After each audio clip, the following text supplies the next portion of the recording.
Notre Père et notre Dieu, nous sommes dans la joie d'être dans ta présence pour écouter ta parole. Fais qu'elle nous transforme et nous aide à découvrir la mission que tu as confiée à chacun de nous, à développer nos talents et à passer à une action productrice qui puisse te louer, te bénir, te glorifier au nom de Jésus. Amen. Nous avons commencé à parler de principes qu'il faudrait respecter si nous voulons réussir dans la vie. Nous avons dit qu'il faut avoir une vision claire, il faut faire de bons choix, il faut faire équipe avec Dieu, il faut traiter les pesanteurs spirituels qui peuvent nous empêcher de monter, d'aller loin, de réussir. Il faut travailler avec persévérance. Il faut avoir un équilibre affectif. Et aujourd'hui, nous voulons continuer cet enseignement. Il faut savoir planifier. Bien-aimés, la planification, c'est le fait d'étaler dans le temps ce qu'on compte réaliser pour atteindre un objectif précis. Je vous invite à prendre vos Bibles et nous allons lire un texte dans Luc chapitre 14. Luc chapitre 14, versets 28 à 31. Car lequel de vous, s'il veut bâtir une tour, ne s'assied d'abord pour calculer la dépense et voir s'il a de quoi la terminer, de peur qu'après avoir posé le fondement, il ne puisse l'achever, et que tous ceux qui le verront ne se mettent à le railler en disant « Cet homme a commencé à bâtir et il n'a pas pu achever. » Ou quel roi, s'il va faire la guerre à un autre roi, ne s'assied d'abord pour examiner s'il peut, avec 10 000 hommes, marcher à la rencontre de celui qui vient l'attaquer avec 20 000. Vous aurez compris l'importance de la planification. Vous pourrez également lire dans Genèse chapitre 41 et dans Ecclésiaste où la parole de Dieu déclare « Chaque chose a son temps ». Bien-aimés, la planification est très importante parce qu'elle nous permet une gestion rationnelle du temps. La planification est très importante parce qu'elle nous permet une gestion rationnelle de ressources. La planification est très importante parce qu'elle nous épargne des improvisations. La planification est très importante parce qu'elle nous permet de faire une évaluation objective. Pour planifier, il faut répondre aux 6 questions du journaliste. Qui, quoi, quand, pourquoi, comment, où. Qui, quoi, quand, pourquoi, comment, où. En pratique, il y a 7 choses que vous devez réunir, auxquelles vous devez faire attention lorsque vous les planifiez. Dans un premier moment, vous devez définir l'objectif que vous voulez atteindre. Ensuite, vous définissez la stratégie que vous comptez adopter. En troisième lieu, vous allez décrire ou définir les activités à réaliser selon l'ordre de priorité. Tenez compte de priorité, tenez compte de fréquence, de périodicité, tenez compte de la durée de chaque activité, tenez compte du calendrier. Vous devez savoir quand est-ce que telle activité commence et quand elle doit prendre fin. Vous devez également tenir compte, au quatrième point, des activités de routine. Il ne faut pas les oublier. Cinquièmement, vous devez attribuer les responsabilités. Qui fera quoi? Quand? Sixièmement, vous devez définir et fixer les critères de performance, ce que nous appelons les indicateurs vérifiables. Enfin, septièmement, vous devez faire une évaluation mi-parcours et fin parcours. Bien-aimés, sans planification, vous allez tâtonner. Sans planification, vous allez commencer par où vous devriez terminer. Sachez planifier les choses. Rien ne sert de courir. C'est très important. Huitième conseil, si vous voulez réussir, il faut savoir fixer ses objectifs. Un objectif, c'est ce pourquoi on est prêt à payer les prix. Un objectif, c'est ce par quoi on veut marquer l'histoire de son temps. Un objectif, c'est ce qu'on veut réaliser. La vie doit être mesurée, non par la durée, mais par les réalisations. Seuls ceux qui ont des rêves à réaliser et qui travaillent pour leur accomplissement mèneront une vie épanouie et la prolongeront. L'objectif vous motive et vous donne l'énergie dont vous avez besoin pour le réaliser. Il n'y a rien de plus destructif que de manquer de but dans la vie. L'objectif vous donne la satisfaction de savoir où vous allez dans la vie. Vous devez savoir fixer vos buts. Et ensuite, passer à l'action. Fixer les délais et travailler avec détermination. Mon frère, ma soeur, je vais vous aider à fixer vos objectifs dans la vie. En vous posant une série de questions auxquelles vous devez répondre. Qui comptez-vous devenir? Qui voulez-vous devenir? Je ne demande pas qui vous êtes, je demande qui vous voulez devenir. Deuxièmement, que comptez-vous faire pour devenir ce que vous voulez devenir? Troisièmement, ça vous prendra combien de temps? L'importance des échéances. Ça va vous prendre combien de temps? Quatrièmement, quel âge avez-vous? Il vous reste combien de temps pour démarrer ce que vous comptez faire? On ne fixe pas les objectifs n'importe comment. Les spécialistes disent que l'objectif doit être mort. Voici les 4 critères d'un bon objectif. Il doit être mesurable. Il ne faut pas dire je vais construire une maison. Non, il faut être précis. Je vais construire une maison de 9 mètres sur 8. Il faut être précis. Il ne faut pas dire je vais produire du maïs. Non, je vais produire 10 tonnes de maïs. L'objectif doit être observable. On peut palper ça, il doit être concret. Troisièmement, l'objectif doit être réalisable. Il ne faut pas fixer des objectifs démesurés. Je vais construire, prenons exemple, je vais construire une maison de 50 sur 20. Pourquoi une telle maison? C'est de la folie, ce n'est pas intéressant, ce n'est pas nécessaire. L'objectif doit être temporel, fixé, limité dans le temps. Vous comptez construire ces maisons en combien d'années?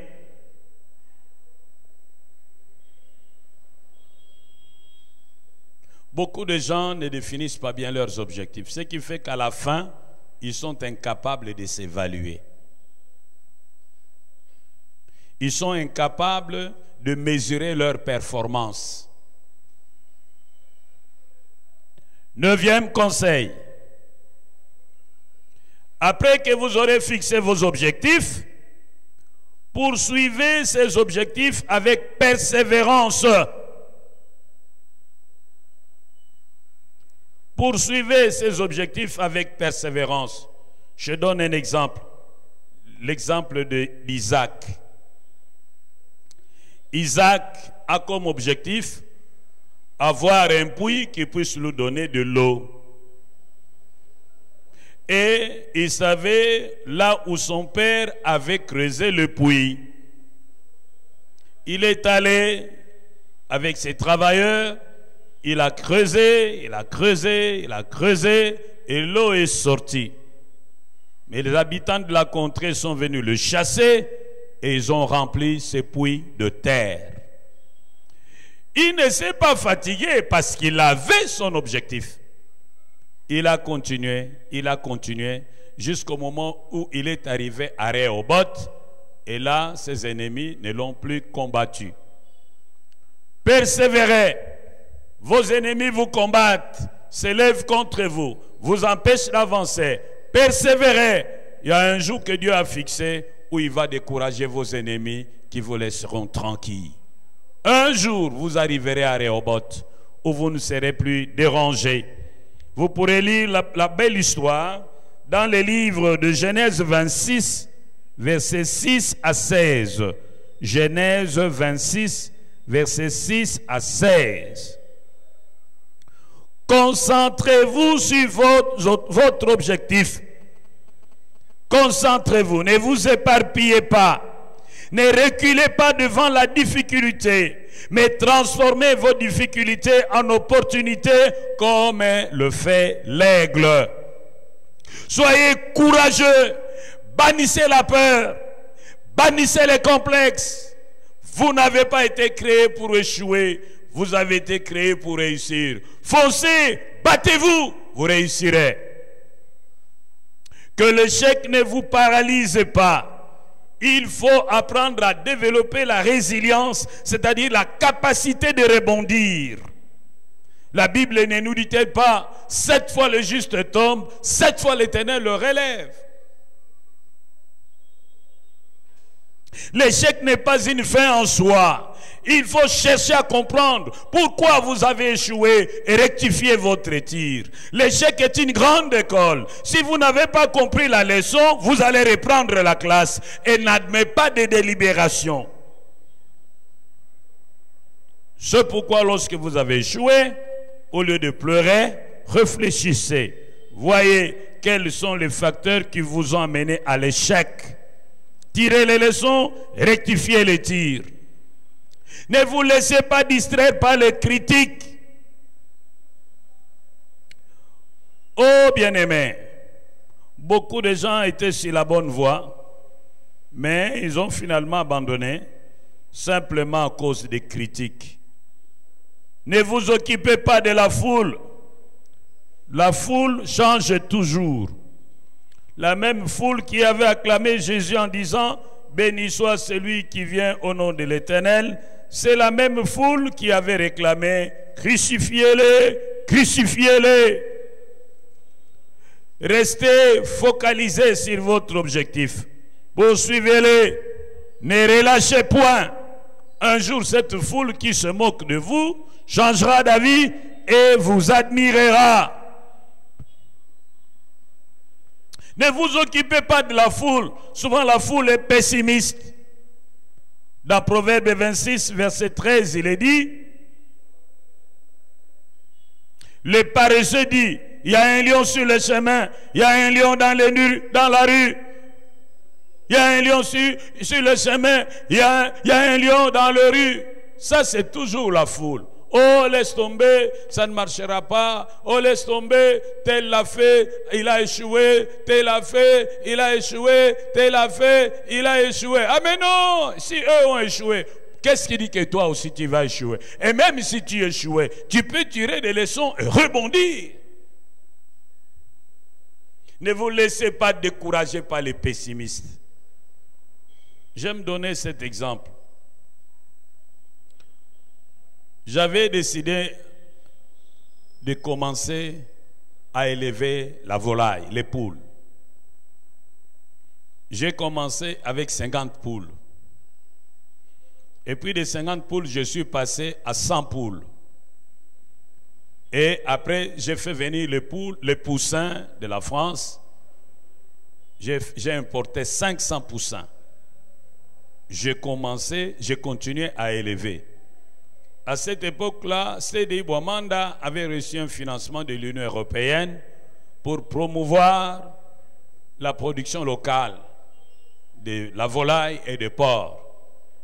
Grâce à cette subvention de l'Union européenne, CDI Bouamanda nous vendait les aliments à des prix sociaux. Je donne un exemple. 50 kilos d'aliments de volaille, on nous le vendait pratiquement à 10 $. Mais un plateau à ce moment-là, nous le vendions à 5 $. Et moi, j'élevais mes poules. Mais il y a des amis, quand je leur ai dit que j'allais commencer à élever les poules, qui m'avaient découragé, disant, oh, laisse tomber, les poules, une épidémie viendra, et puis elles vont toutes mourir, laisse tomber, fais autre chose. Mais j'ai mis le bouchon dans mes oreilles parce que j'étais convaincu de ce que je faisais. Et grâce à cette activité, nous avons pu acheter notre parcelle et nous avons construit.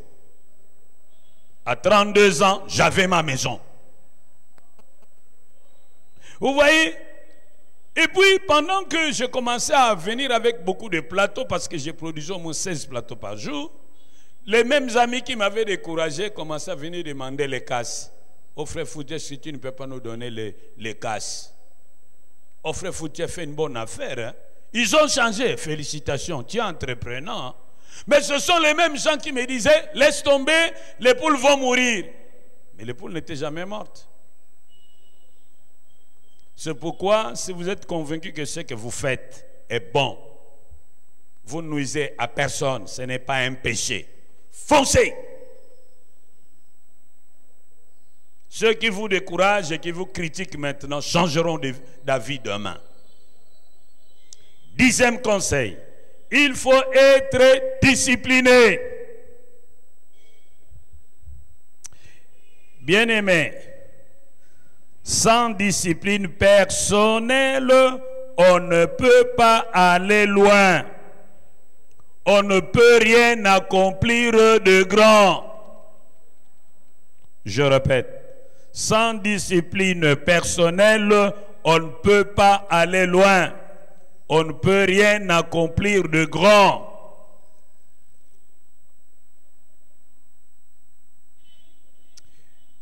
Bien-aimés, la Bible dit, dans 1 Corinthiens chapitre 9, verset 24 et suivant, « Ne savez-vous pas que ceux qui courent dans le stade courent tous, mais qu'un seul remporte le prix? Courez de manière à le remporter. Tous ceux qui combattent s'imposent toutes sortes d'abstinences, et ils le font pour obtenir une couronne corruptible. Mais nous, faisons-le pour une couronne incorruptible. Moi donc, je cours non pas comme à l'aventure, je frappe non pas comme battant l'air, mais je traite durement mon corps, et je le tiens assujetti, de peur d'être moi-même désapprouvé après avoir prêché aux autres. » Autant les athlètes qui veulent être performants s'interdisent un certain nombre de choses, s'imposent une certaine discipline, autant celui qui veut réussir dans sa vie doit s'imposer cette discipline. Bien-aimés, je vous invite à lire avec moi Proverbe 6, versets 6 à 11. Proverbe 6, versets 6 à 11. Allons à l'école de la fourmi. Nous n'allons pas beaucoup dire, nous n'allons pas beaucoup parler, nous allons juste lire la parole de Dieu et chacun pourra méditer sur ces textes pour tirer toutes les leçons que nous donne notre professeur la fourmi. Écoutez ce qu'on nous dit. Proverbe 6. verset 611. Va vers la fourmi paresseuse, considère ses voies et devient sage. Elle n'a ni chef, ni inspecteur, ni maître. Elle prépare en été sa nourriture. Elle amasse pendant la moisson de quoi manger. Paresseux, jusqu'à quand seras-tu couché? Quand lèveras-tu de ton sommeil? Un peu de sommeil, un peu d'assoupissement, un peu croiser les mains pour dormir, et la pauvreté te surprendra comme un rôdeur, et la disette comme un homme en armes. La fourmi n'a pas besoin d'un inspecteur. La fourmi n'a pas besoin d'un maître pour travailler. La fourmi connaît ce que nous appelons le self-discipline, l'autodiscipline. La fourmi sait se gouverner elle-même et n'a pas besoin qu'on la pousse pour faire un travail. Vous aussi, si vous voulez réussir, vous devez apprendre à vous discipliner. Sinon, vous n'irez pas loin. La discipline fera que vous puissiez aller de l'avant. Sans discipline, vous êtes un candidat potentiel à l'échec. Mon fils, donne-moi ton cœur. C'est ce que nous lisons dans Proverbe 23, versets 26 à 35. Mon fils, donne-moi ton cœur et que tes yeux se plaisent dans mes voies. Car la prostituée est une fosse profonde et l'étrangère un puits étroit. Elle dresse des embûches comme un brigand et elle augmente parmi les hommes le nombre de perfides. Pour qui les a, pour qui les est là, pour qui les dispute, pour qui les plaintes, pour qui les blessures sans raison, pour qui les yeux rouges, pour ceux qui s'attardent auprès du vin. Pour ceux qui vont déguster du vin mêlé, ne regarde pas le vin qui paraît d'un beau rouge, qui fait de perles dans la coupe et qui coule aisément. Vous devez être discipliné, car ce vin finit par mordre comme un serpent et par piquer comme un basilic. Tes yeux se porteront sur des étrangères et ton cœur parlera d'une manière perverse. Tu seras comme un homme couché au milieu de la mer, comme un homme couché sur le sommet d'un mât. On m'a frappé, je n'ai point de mal. On m'a battu, je ne sens rien. Quand me réveillerai-je? J'en veux encore. Bien-aimés, nous devons être disciplinés.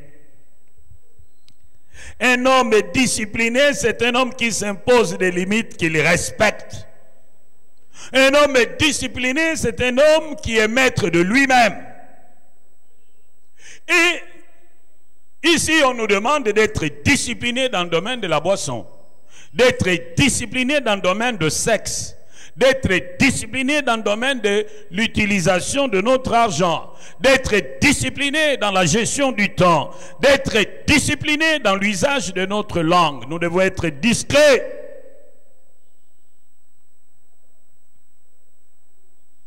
Dans Proverbe, au chapitre 16, verset 32, la Bible dit, « Celui qui est maître de lui-même est celui qui prend les villes. » C'est comme qui dirait, le gagnant, c'est l'homme discipliné. Es-tu discipliné? Mon frère, ma soeur, si on compte les hommes disciplinés, on te comptera parmi eux. Tu dois être discipliné, éviter les excès. Tu dois être modéré. Dans le livre de Proverbes, chapitre 21, verset 15, la Bible dit, « C'est une joie pour le juste de pratiquer la justice, mais la ruine est pour ceux qui font le mal. » Mon frère, ma soeur, apprends à respecter les limites.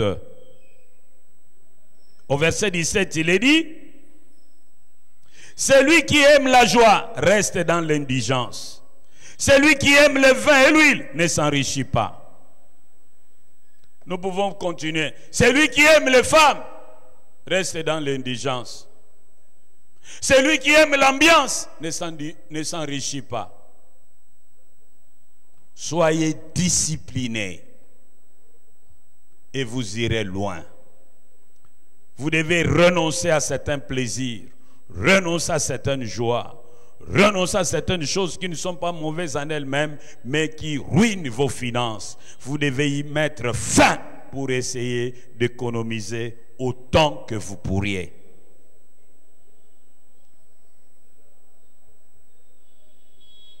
Bien-aimés, j'ose croire que vous avez compris l'importance de la discipline si on veut réussir.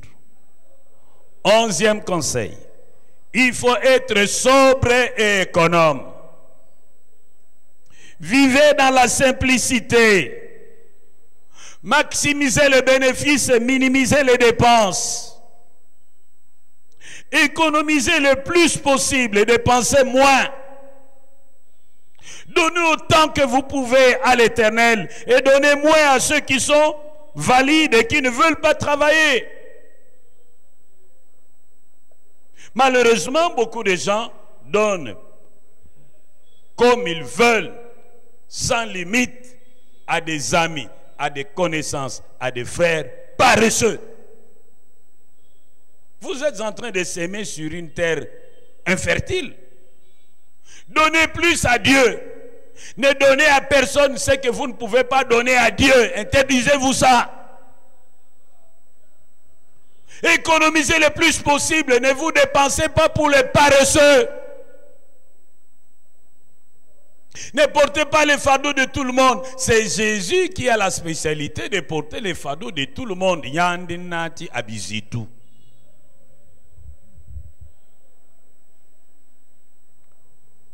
Bien-aimés, faites attention.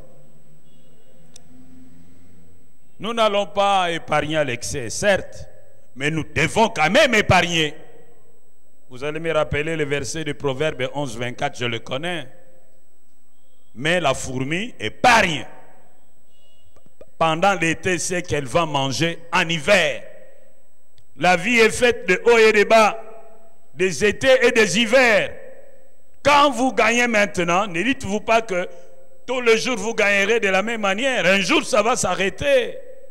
Et alors, vous devez consulter de réserves pour les temps difficiles. C'est pourquoi je vous conseille de fixer un pourcentage sur vos revenus. Vous dites, par exemple, 5% de mon revenu, je le mets de côté pour venir en aide à ceux qui sont dans le besoin, pour les aides sociales. Mais une fois cette réserve destinée aux aides sociales est épuisée, sentez-vous tranquille de reporter les autres demandes le mois qui vient. Aidez les gens avec les superflus. Évitez de tomber dans le même trou que eux. Faites un effort chaque mois, économisez quelque chose. Chaque mois, économisez quelque chose qui vous permettra un jour d'investir dans une activité génératrice de revenus. Soyez simple, n'achetez pas des habits chers. Soyez simple, n'achetez pas des montres chères. Soyez simple, n'achetez pas de chaussures chères. Soyez simple, n'achetez pas des voitures trop chères. Liam Dambu, Bombandambu. Parce qu'on ne sait jamais. Économise chaque mois, économise. Fais un effort, économise.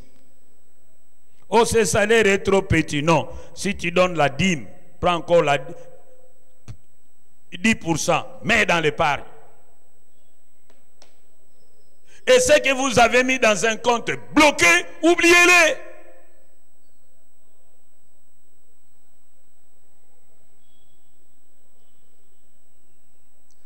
Est-ce que vous avez une économie, vous?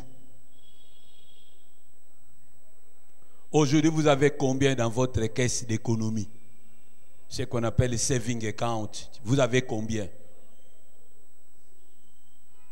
Depuis que vous êtes allé là en Europe, vous êtes en Amérique, est-ce que vous avez une économie? Tout ce que vous avez fait, vous êtes devenu un associé de Western Union. Tout le temps, vous êtes chez Western Union pour envoyer l'argent en Afrique. Laissez-moi vous dire que même si vous mourrez aujourd'hui, ces gens qui vous appellent jour et nuit pour que vous leur envoyez ceci ou cela, vivront. Ne prenez pas la place de Dieu. Vous êtes obligés de soutenir vos parents. C'est un devoir sacré. Mais les autres frères et les autres sœurs qui sont déjà des adultes, ils doivent apprendre à se débrouiller. Qui a l'obligation de les aider? C'est leur père et leur mère. Pas vous. Parce que vous aussi, vous êtes un enfant comme eux, au même titre que eux. Vous courez un grand risque. Hein? Vous allez vous retrouver en Europe sans maison et ici en Afrique sans maison. Papa, soyez très prudent.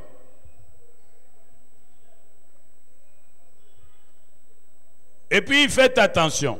Toujours dans le domaine des disciplines. Là en Europe, vous avez des cartes de crédit. C'est un piège.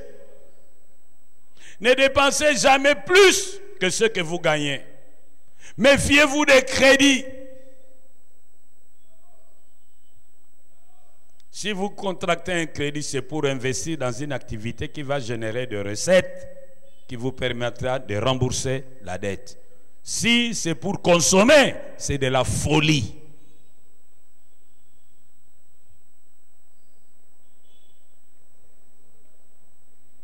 Douzième conseil. Vous devez être créatif, innovant.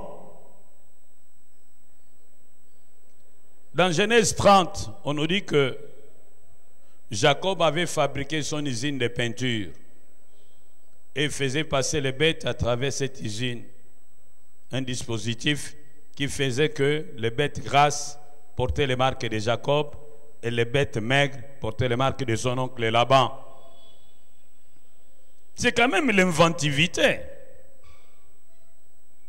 Malheureusement, dans nos écoles, on ne nous a pas appris comment développer l'esprit de créativité. Dans la plupart des écoles, on forme les perroquets. Des gens qui doivent répéter ce que le maître a dit, mot à mot. On n'apprend pas aux enfants à trouver une nouvelle manière de dire des choses, de faire des choses. Il y a très peu de leçons de créativité. Et quand on vous dit que tel est intelligent, en réalité il n'est pas intelligent. Il a une bonne mémoire, une mémoire fidèle. Il sait reproduire comme un perroquet ce que le professeur a donné. Mais un homme intelligent, c'est celui qui sait raisonner correctement et qui, placé dans des situations nouvelles, peut trouver une voie de sortie. Soyez innovants, créez, évitez une pensée bornée, évitez les copies collées, évitez l'imitation aveugle. Ne faites pas les choses comme tout le monde le fait. Le progrès est dans l'altérité. Ce qui te différencie des autres, c'est ce qui fait ta force.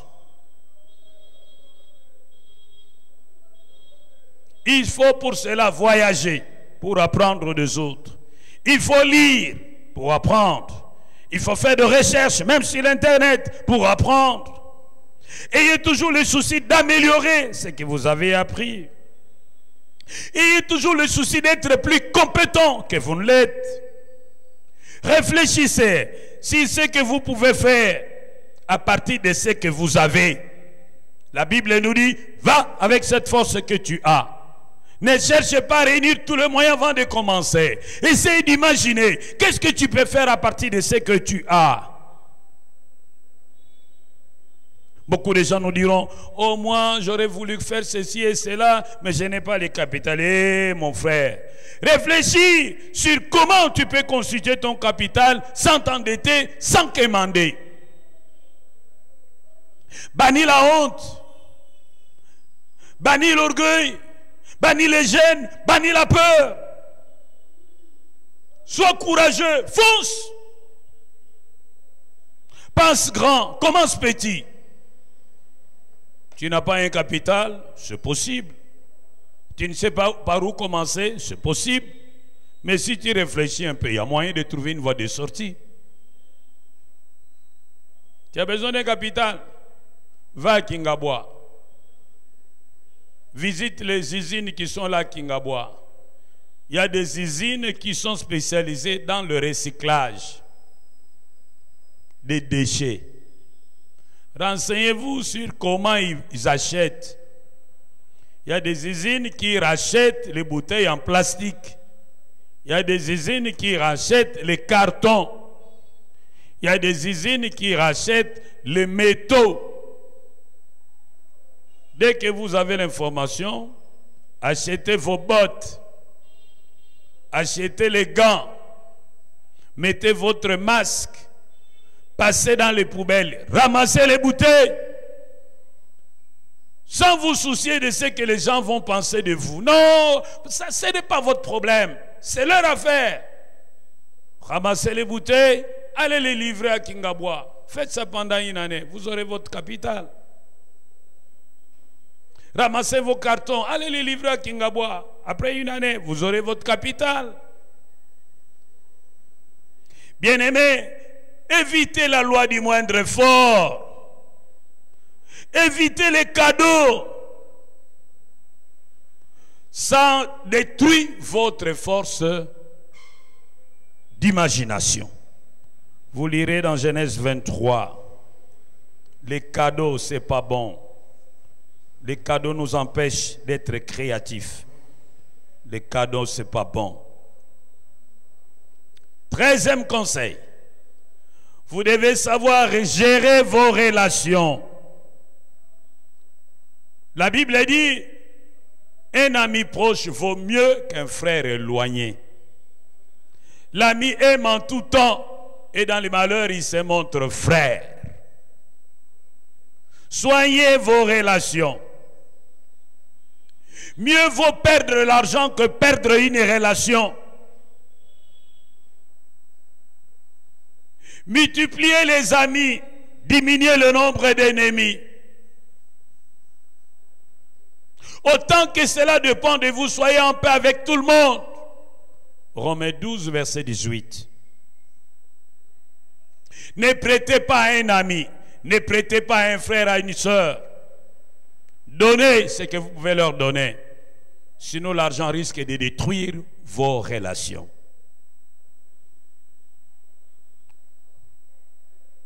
Enfin, 14e conseil.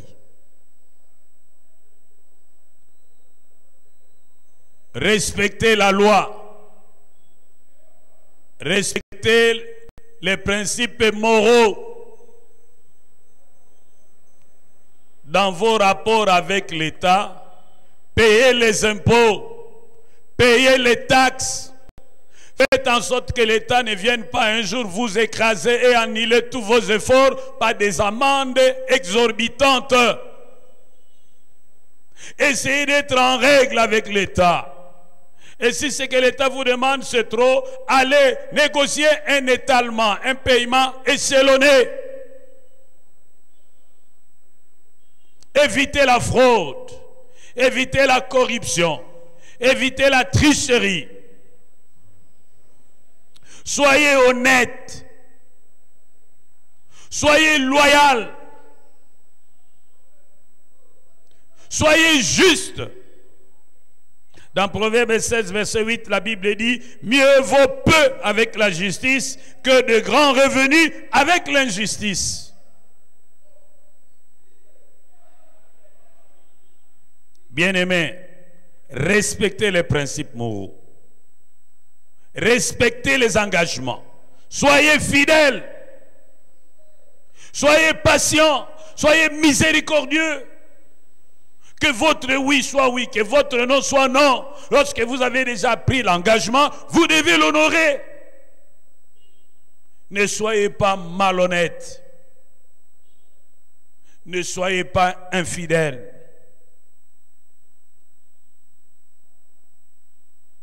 Qu'à cela ne tienne, ne soyez pas juste à l'excès. Nous sommes encore sur la terre. Il faut tout doser. Il faut savoir négocier.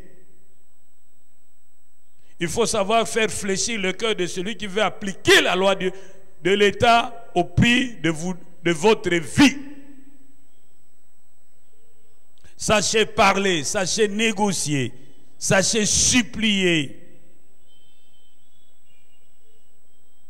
Bien-aimés, je crois qu'avec ces 14 conseils, cela est suffisant. Mais je ne veux pas terminer sans donner les derniers conseils. Respectez les principes de Dieu qui déclenchent la bénédiction. C'est le 15e et le dernier conseil. Respectez les principes de Dieu déclencheurs de bénédiction.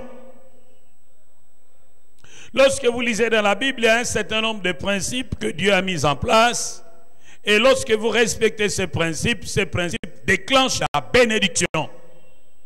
Parmi ces principes, la dîme. Payez régulièrement votre dîme. Parmi ces principes, l'offrande. Je vous ai raconté l'histoire de Gédéon, qui a préparé à Dieu un gâteau d'environ 40 kilos et qui a offert à l'Éternel une bête.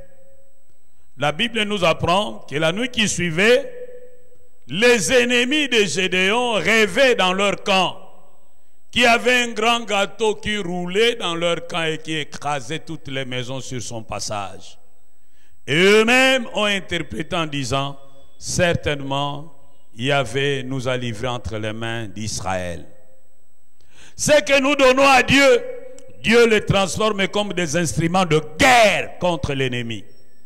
C'est pourquoi le diable essaie de convaincre les enfants de Dieu de ne pas donner à Dieu. Parce que c'est comme si vous donnez à Dieu de la logistique pour l'écraser. Voilà pourquoi quand il faut donner à un ami, non, le diable vous laisse faire. Vous pouvez lui donner $50, $100, ça ne lui dit absolument rien. Parce que jamais ce que vous aurez donné à votre ami ne sera transformé comme un instrument de guerre contre lui.